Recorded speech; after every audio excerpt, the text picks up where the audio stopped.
పవన్ కళ్యాణ్ గారిని టార్గెట్ చేసే వాళ్ళంతా నడి రోడ్డు మీద పడిపోయారు, భస్మం అయిపోయారు.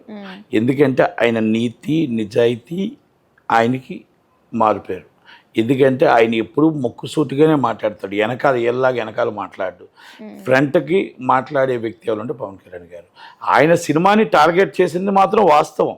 ఈ కొంతమంది దుష్ట శక్తులు ఉన్నాయి కదా, ఆ శక్తులు చేసి ఆల్ ఆఫ్ ది సడన్ 12 తారీఖు పాపం ఆయన డేట్ వేస్తే, 5వ తారీఖు కమలాసన్ గారు డేట్ వేస్తే 1వ తారీఖు బంద్ అన్నారు. అది ఈస్ట్ గోదావరి నుంచే వచ్చింది.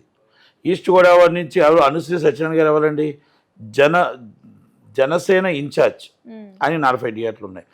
అరవింద్ గారు ఎవరండి, అల్లా అరవింద్ గారు ఎవరు, గీతా ఆర్ట్స్ మన పవన్ కళ్యాణ్ గారు చుట్టం. సురేష్ బాబు గారు ఎవరండి, ఇండస్ట్రీలో పితామహుడు. మొత్తం టోటల్గా ఎక్కడైనా నడిపించే దాత విధాత.